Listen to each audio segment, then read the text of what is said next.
আসসালামু আলাইকুম C sharp basic to advance Bangla টিউটোরিয়ালের 35তম পর্বে আপনাকে স্বাগত জানাচ্ছি। আজকে আমাদের লিস্টের চতুর্থতম পর্বের আলোচনা। আজকে আমরা আলোচনা করব ইনসার্ট এবং insert range. What is insert range, কখন আমরা ইনসার্ট ব্যবহার করব, কখন ইনসার্ট রেঞ্জ ব্যবহার করব, এই বিষয় সম্পর্কে বিস্তারিত আলোচনা করব। সো আমরা গত পর্ব পর্যন্ত দেখেছিলাম যে বাইনারি সার্চ কিভাবে কাজ করে। বাইনারি সার্চের মধ্যে কোনো একটা ডেটাকে যদি আমি পাস করি সার্চ করার জন্য, ওই ডেটাটা যদি পাওয়া যায় তাহলে সে আমাকে একটা পজিটিভ ভ্যালু রিটার্ন করে, আর যদি পাওয়া না যায় তাহলে নেগেটিভ ভ্যালু রিটার্ন করে। আমরা যদি চাই এমন কোন একটা ডেটা, যে ডেটাটা আমার লিস্টের মধ্যে আছে কি না, থাকলে আমি অ্যাড করব না, না থাকলে আমি অ্যাড করব, এই ধরনের কন্ডিশন যদি আমরা চাই তখন আমরা এভাবে কোডটা লিখতে পারি।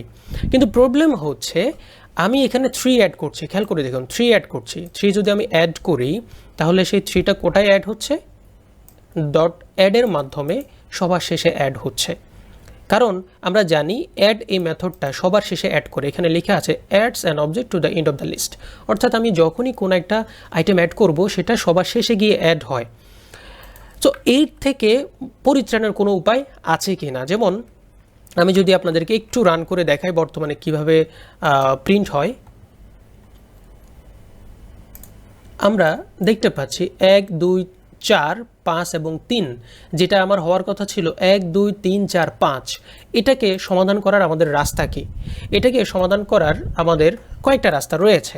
যেমন আমরা অ্যারেকে যেভাবে সর্ট করতে পারি, প্রশ্ন আসতে পারে যে লিস্টকে এভাবে সর্ট করা যায় কি না। হ্যাঁ, লিস্টকেও সর্ট করা যায়। তাহলে সেটা আমরা কিভাবে করতে পারি?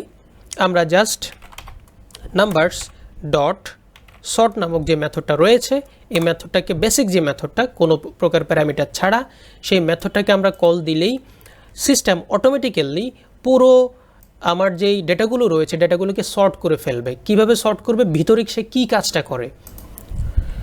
আপনার কাছে প্রশ্ন আসতে পারে যে সর্ট তা কি আসলে নতুন করে একটা লিস্ট তৈরি করে? একেবারে আপনার যেই গোত্রের, অর্থাৎ যেই টাইপের আপনি ডেটা লিস্টের মধ্যে রেখেছেন, অর্থাৎ নিউমেরিক টাইপের অথবা স্ট্রিং টাইপের, তার উপর ভিত্তি করে নতুন একটা লিস্ট কি সে তৈরি করে? যেমন আমি যদি একটু পেইন্ট টুলের মাধ্যমে আপনাদেরকে বুঝাই। এই জায়গায় ছিল আমার পুরনো লিস্ট। এখানে আমি ধরে নিচ্ছি এটা ছিল 1 2 5 4 3 বোঝার জন্য। আবার আমার এইখানে সে কি নতুন করে একটা লিস্ট, এরকম লিস্ট তৈরি করে? যখন সে 1 পাচ্ছে, যেহেতু সে সর্টিং করছে, কোনো না কোনো একটা অ্যালগোরিদম তার এই জায়গায় কাজ করছে। অ্যালগোরিদমে সে প্রথম ডেটা নিচ্ছে, নিয়ে কম্পেয়ার করছে, এখানে 1 বসাচ্ছে, তারপরে পরেরটার সাথে সবগুলোকে আবার কম্পেয়ার করছে, করার পর এখানে 2 বসাচ্ছে, এরপরে 5-এর সাথে কম্পেয়ার করে দেখলো যে না, বাকি যেগুলো আছে সেটার থেকে সেটার মধ্যে 5 থেকে ছোট হচ্ছে 3, তখন সেই জায়গায় 3 নিয়ে আসছে। এরপরে যাচ্ছে 4-এর কাছে, তখন সে ইনসার্ট করছে 4, তারপরে যাচ্ছে 5-এর কাছে, হ্যাঁ, তখন সে আনলো 5। সে কি এইভাবে কাজ করে, নাকি সে সিম্পলি এই লিস্টের উপরে সে কোনো একটা ভেরিয়েবল এখানে রাখে, যে ভেরিয়েবল দ্বারা সে তার মতো করে কম্পেয়ার করে, জাস্ট কম্পেয়ার করে করে এটাকে শাফলিং করে, এভাবে শাফলিং করে? সো উত্তর হচ্ছে সেকেন্ড, আমি যেটা বুঝালাম সেটা। সে নতুন করে কোনো অ্যারে তৈরি করে না বা কোনো একটা লিস্ট তৈরি করে না, সে তার মতো করে শুধু কম্পেয়ার করে এগুলোর ইন্ডেক্স ভ্যালুটাকে শিফট করে ফেলে, ইন্ডেক্স ভ্যালুটাকে চেঞ্জ করে, আর কিছু না। ইন্ডেক্স ভ্যালুটাকে শুধুমাত্র চেঞ্জ করে দেয়। অর্থাৎ সেম আমার যেই মেমোরিটা যাচ্ছে ওই মেমোরির মধ্যেই থাকে, সেম আমার যে লিস্টটা সেই লিস্টের মধ্যেই থাকে। নতুন কোনো লিস্ট তৈরি করে আমাকে নতুন একটা লিস্ট সে কিন্তু রিটার্ন করে না। যেভাবে অ্যাজ রিড অনলি লিস্ট আমাকে নতুন করে একটা লিস্ট আমাকে দিত, এটা কিন্তু সেই কাজটা করে না। সে যে লিস্টটা ছিল এক্সিস্টিং যে লিস্ট, এই লিস্টের মধ্যেই বিভিন্ন মেকানিজমের মাধ্যমে, বিভিন্ন অ্যালগোরিদমের মাধ্যমে সে কম্পেয়ার করে আমাকে সর্টিং করে দিয়ে দিচ্ছে। শুধুমাত্র পরিবর্তন হচ্ছে ইন্ডেক্সের ভ্যালুর, কোনো পরিবর্তন হচ্ছে না। সো আমরা এটাকে যদি একটু বোঝার চেষ্টা করি, এইখানে আমরা 1 2 4 5 এবং সবার শেষে এসে আমরা 3কে অ্যাড করেছি। 3কে যখন অ্যাড করলাম তখন তার ইন্ডেক্স ভ্যালু হচ্ছে 0 1 2 3 এবং 4। অর্থাৎ 3 এর ইন্ডেক্স ভ্যালু ছিল 4 যখন আমরা এই লাইনে এসে অ্যাড করেছি, রাইট? এবং যখন আমরা সর্ট করে ফেলেছি তখন 3 এর ইন্ডেক্স ভ্যালু কত হবে? 3 এর ইন্ডেক্স ভ্যালু হবে, আমরা যদি এই ভেরিয়েবলটাকে আবার এখানে ব্যবহার করি, তাহলে আমরা বুঝতে পারবো। সো ডিবাগ পয়েন্টার ধরলাম, এখানে একটা রান করি। প্রথম ইন্ডেক্স ভ্যালু হচ্ছে -3, এরপরে আমরা অ্যাড করে ফেলেছি এবং আমরা যদি দেখি ইন্ডেক্স ভ্যালু হচ্ছে 4, এই যে চতুর্থতম ইন্ডেক্সে আমার 3 নামক আইটেমটা রয়েছে। তারপরে আমরা এটাকে সর্ট করে ফেললাম। সর্ট করার পর যদি আমরা এবার ইন্ডেক্সটাকে আবার গেট করার চেষ্টা করি, তখন আমরা ইন্ডেক্স পাচ্ছি 2 এবং আমরা যদি নাম্বারসের মধ্যে এখন নিয়ে যাই দেখতে পাচ্ছি 0 1 2 2 নম্বরে কিন্তু 3। দ্যাট মিন্স নতুন কোনো আমাকে লিস্ট সে রিটার্ন করেনি, এক্সিস্টিং যেই লিস্টটা ছিল সেই লিস্টের মধ্যেই শুধুমাত্র ইন্ডেক্সটুকুকে সে পরিবর্তন করে ভ্যালুটাকে সে শিফট করে দিয়েছে। That's it. তো এই হচ্ছে সর্টের কাজ। কিন্তু আমরা এখানে এসেছিলাম সর্ট শেখার জন্য না, আমরা এসেছিলাম ইনসার্টের জন্য। কিভাবে আমরা ইনসার্ট করতে পারি স্পেসিফিক কোনো একটা ইন্ডেক্সে। কেন আমরা অ্যাডের পরিবর্তে ইনসার্ট ব্যবহার করব? প্রথমে অ্যাডের মাধ্যমে আমাকে কি করতে হচ্ছে, একবার অ্যাড করতে হচ্ছে, এরপরে সর্টের মাধ্যমে সেটাকে আবার সর্ট করতে হচ্ছে। সো এই কাজটা না করে আমি যদি একসাথে ইন্ডেক্সটা জানি, আমি কি করতে পারি, একসাথে ইন্ডেক্সের মাধ্যমে অ্যাড করে ফেলতে পারি আইটেমটা। যেমন নাম্বারস ডট ইনসার্ট। আমরা আপনাদের যদি মনে থাকে 2 পর্ব আগে আমরা চেষ্টা করেছিলাম এভাবে ইন্ডেক্সের মাধ্যমে ডেটাটাকে ইনসার্ট করার, বাট সেটা সম্ভব হয়নি। কম্পাইলার কোনো এরর না দিলেও রান টাইমে আমরা এররটা ফেস করেছিলাম। এবং আমি বলেছি ইন্ডেক্সের মাধ্যমে ডেটা ইনসার্ট করার আরেকটা রাস্তা রয়েছে যেটা লিস্ট আমাদেরকে প্রোভাইড করে, সেটা হচ্ছে ইনসার্ট মেথড। সো আমরা ইনসার্ট মেথডটা যদি আমরা একটু দেখি, ইনসার্ট মেথডের দুটো আপনার রয়েছে, দুটো মেথড রয়েছে ইনসার্টের, একটা হচ্ছে ইনসার্ট এবং একটা ইনসার্ট রেঞ্জ। সো আপনারা দেখে থাকবেন অ্যাড এবং অ্যাড রেঞ্জ আমরা দেখেছি, ঠিক তেমনি ইনসার্ট এবং ইনসার্ট রেঞ্জ একই জিনিস। সো ইনসার্ট কীভাবে করব, ইনসার্ট করার জন্য আমাদেরকে, আমরা যদি একটু মাউস নিয়ে থাকি তাহলে আমাদেরকে এসে বলে দিচ্ছে যে ইনসার্ট প্রথমে হচ্ছে ইন্টিজার টাইপের একটা ইন্ডেক্স এবং হচ্ছে ইন্টিজার টাইপের একটা আইটেম। আইটেমটা কেন ইন্টিজার টাইপের সেটা আমরা অলরেডি জানি, বিকজ আমার লিস্টটা হচ্ছে ইন্টিজার টাইপের। তাহলে প্রথমে একটা ইন্ডেক্স আমাকে দিতে হবে, তারপর আইটেমটা দিতে হবে। সো ইন্ডেক্স আমরা কত দিব যদি আমরা জানি, আমরা যদি মনে করি যে হ্যাঁ 0 1 2, 2 নম্বরে আমি 3কে অ্যাড করব, তাহলে আমি 2 দিব এবং আমাদের যেই কাঙ্ক্ষিত ভেরিয়েবল যেটা, সেই ভেরিয়েবলটা আমরা এখানে বসাই দিব, তার ভ্যালু যেটা ছিল সেটা এখানে ইনসার্ট হয়ে যাবে। এখন প্রশ্ন হচ্ছে আমি যে এখানে 2 দিলাম, তাহলে কি এমন যে 0 1 2 এটা আমার বাদ হয়ে যাবে বা এটাকে সেই চেঞ্জ করে দিবে? ব্যাপারটা কি এরকম যে 4কে পরিবর্তন করে সে এখানে 3 বসাবে? The answer is no. সে শুধুমাত্র শিফট করে দিবে, সে এটাকে পরিবর্তন করবে না। কাজটা কিভাবে ঘটে আগে আমরা একটু দেখি যে কাজ হয় কি না। সো আসার পর ইন্ডেক্সটা নিলাম, ইনসার্ট করলাম এবং আমরা যদি এখন ইন্ডেক্সটা বের করার চেষ্টা করি আমরা কিন্তু একই রেজাল্ট পাচ্ছি 2।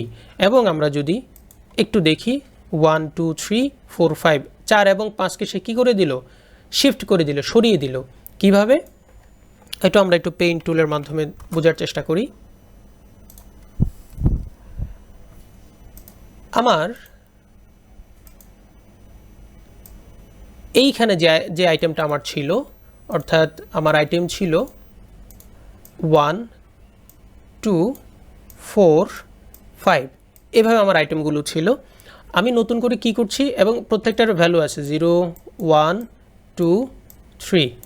আমি যখনই নতুন একটা ডেটাকে ইনসার্ট করার জন্য বলছি এবং আমি ভ্যালুও বলে দিচ্ছি, অর্থাৎ ইন্ডেক্স আমি বলে দিচ্ছি 2, ভ্যালু বলে দিচ্ছি 3, অর্থাৎ 0 1 2 এই জায়গায় তুমি কি করো, এই 4-এর জায়গায় তুমি 3টাকে অ্যাড করো। তো সে যে কাজ করছে সে সুন্দর মতো এই জায়গায় একটা স্পেস নিচ্ছে, স্পেস নিয়ে আমাকে এগুলোকে সে এবার শিফট করে ফেলছে, অর্থাৎ 2টাকে এখানে নিয়ে আসছে এবং এই জায়গায় আমার 3টাকে বসিয়ে দিল আর বাকি পরেরগুলোকে ইন্ডেক্স জাস্ট চেঞ্জ করে দিল, আর কিছু না। পরবর্তীতে আমার যেটা একটু আগে আমি বুঝিয়েছিলাম, আমরা সর্টের মাধ্যমে যেভাবে কাজটা করি এখানেও কাজটা অনেকটা সে নিচ থেকে ওভাবেই করে। 1 2 3 হয়ে গেল, বাকিটুকুকে সে শিফট করে দিল 4 5, 0 1 2 3 এবং 4। That's it. সে কোনো কিছুকে মুছে দেয়নি।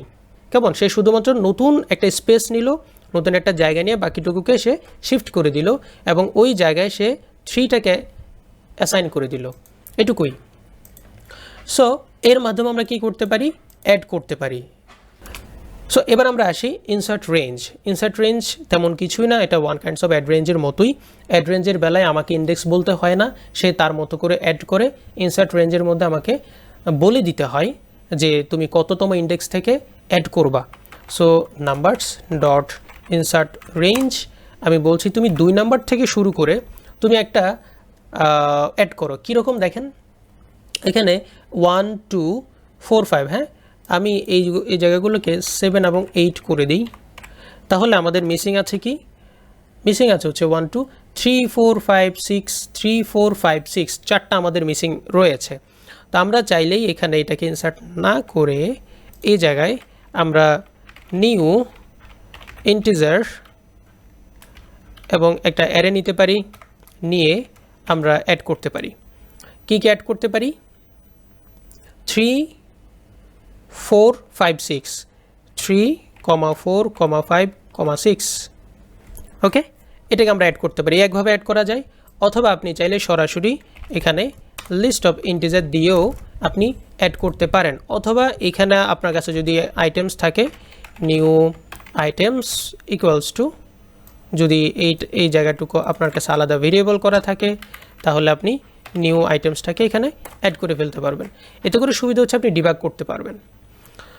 তো যদি এরকম হয় সেক্ষেত্রে সে কী করবে, 2 নাম্বার ইন্ডেক্সে গিয়ে সে 3টাকে অ্যাসাইন করবে, তারপরে 3 নাম্বার ইন্ডেক্সে 4কে অ্যাসাইন করবে, 5 নাম্বার ইন্ডেক্সে বাকিগুলোকে এভাবে অ্যাসাইন করার পর আর লাস্টে যেগুলো থাকে অর্থাৎ এই দুটোকে একদম সে শিফট করে দিবে। সো আমরা যদি এটাকে একটু রান করার চেষ্টা করি এবং আমরা দেখব 1 2 3 4 5 6 7 8 আমরা যেভাবে চেয়েছিলাম এক্সপেক্টেড রেজাল্ট ঠিকভাবে পাচ্ছি। আরেকটা ইনফরমেশন আপনাদেরকে দিয়ে রাখি, যদি আমি অ্যাড ব্যবহার না করি, ইনসার্টের মাধ্যমে যদি আমি অ্যাড করতে চাই এবং আমার যদি জানা না থাকে যে আমি কততম ইন্ডেক্সে সেটাকে অ্যাড করব, তাহলে আমি কি করতে পারি। প্রথম কথা হচ্ছে আপনি অ্যাডের মাধ্যমে অ্যাড করতে পারেন, সবার শেষে অ্যাড হবে। আর যদি আপনি ইনসার্টের মাধ্যমে অ্যাড করতে চান তাহলে এখানে ইন্ডেক্সটা বলে দিতে পারেন। আমি এভাবে ইন্ডেক্সের মাধ্যমে অ্যাড করতে পারি। এখন ইন্ডেক্সের মাধ্যমে এভাবে দিলেই কি কাজ করবে, কম্পাইলার কোনো এরর আমাকে দিচ্ছে না। আমি যদি রান করি, রান করলে আপাতত কম্পাইলার কোনো এরর নেই। রান টাইমে এরর আমরা ফেস করি কিনা দেখব। ইয়েস, এটা রান টাইম এরর আমরা ফেস করছি। Index must be within the bound of the list, অর্থাৎ আপনি যে ইন্ডেক্স ভ্যালুটা পাঠাচ্ছেন সেটা হচ্ছে -3, আর আমরা জানি এর কখনোই -3 বলতে কোনো ইন্ডেক্স থাকতে পারে না। সেক্ষেত্রে আমাদেরকে যে কাজটা করতে হবে, সবসময় কম্পাইলারের উপরে ভরসা করে গেলে হবে না, রান টাইমে কী করে সেটার উপর আমাদেরকে দেখতে হবে। সো এই জায়গায় অ্যাড করার একটা রাস্তা রয়েছে, সেটা হচ্ছে আপনি যদি টিল সাইনটা ব্যবহার করেন। এখন প্রশ্ন হচ্ছে এখানে যে ইন্ডেক্সটা, এখানে কি আপনি নিজের হাতে কোনো একটা ভ্যালু বসাতে পারেন? এই ইন্ডেক্স মানে কিন্তু একটা মাইনাস ভ্যালু। সো মাইনাস ভ্যালুকে আপনি নিজের হাতে বসাতে পারেন। যেহেতু এই জায়গায় একটা মাইনাস ভ্যালু আসছে, কত আসছে আমরা একটু দেখি, রান করব। আমরা দেখতে পাচ্ছি এটা হচ্ছে -3 এবং এই জায়গায় -3 দিলে সুন্দর মতো অ্যাড হয়ে যাচ্ছে। এই যে আমরা এখানে দেখতে পাচ্ছি 3 অ্যাড হয়ে গেল, যে 3 যেটা আমরা অ্যাড করতে চেয়েছিলাম। কততম ইন্ডেক্সে, কততম ইন্ডেক্সে, এটা অবাক করার ব্যাপার। এটা হচ্ছে -3, সে -3 যেই যততম ইন্ডেক্সটাকে খুঁজে পেয়েছে তার মতো কম্পেয়ার করে সেখানে কিন্তু 3কে অ্যাড করে দিয়েছে, সে কিন্তু সবার শেষে অ্যাড করেনি। খেয়াল করে দেখুন, আমরা কেন ইনসার্ট ব্যবহার করব? অ্যাড ব্যবহার করলে কি হতো, সবার শেষে গিয়ে অ্যাড হতো। কিন্তু ইনসার্টের মাধ্যমে আমি কি করতে পারছি, ইনসার্টের মাধ্যমে আমি এটাকে তার মতো করে, অর্থাৎ আমার যেই ইন্ডেক্সে এটা যাওয়ার কথা সেই ইন্ডেক্সে প্রপারলি কিন্তু এটা চলে যাচ্ছে। ইভেন দো আমি ইন্ডেক্স জানি না, ইন্ডেক্স না জানলেও সেটাকে তার মতো করে ব্যবহার করতে পারে। এটা সে কম্পেয়ার করে, কিভাবে কম্পেয়ার করে সে -3 বের করে, এটা সে ভালো জানে। আমাদের ততটুকু না জানলেও চলবে, আমরা শুধু এতটুকু বোঝার চেষ্টা করব যে ভ্যালুটা আসে এই ভ্যালুটাই আমি এখানে পাস করে দিব এবং টেল সাইন দিব। আশা করি আপনারা বুঝতে পেরেছেন কিভাবে ইনসার্ট ব্যবহার করতে হয়, ইনসার্টের কাজ কি, ইনসার্ট এবং অ্যাডের মধ্যে কতটুকু পার্থক্য রয়েছে এবং ইনসার্ট এবং ইনসার্ট রেঞ্জের মধ্যে কতটুকু পার্থক্য রয়েছে। সবচেয়ে বড় পার্থক্য আমরা পেয়েছি অ্যাড এবং ইনসার্টের মধ্যে। অ্যাড সবার শেষে অ্যাড করে, ইনসার্ট সবার শেষেও অ্যাড করতে পারি, অথবা স্পেসিফিক কোনো একটা ইন্ডেক্সও আমি অ্যাড করতে পারি। নেগেটিভ কোনো ভ্যালু যদি হয় সেই ভ্যালুটাকে অমিট করার জন্য শুরুতে আমরা একটা টিল সাইন দিতে পারি। সেই টিল সাইন দিলে আমার সেই ভ্যালুর আমার যে ইন্ডেক্সটা আমি দিয়েছিলাম সেই ইন্ডেক্স অনুযায়ী আমার ভ্যালুটা আমার এই লিস্টে অ্যাড হয়ে যাবে। ভালো থাকবেন, সাথে থাকবেন, ধন্যবাদ।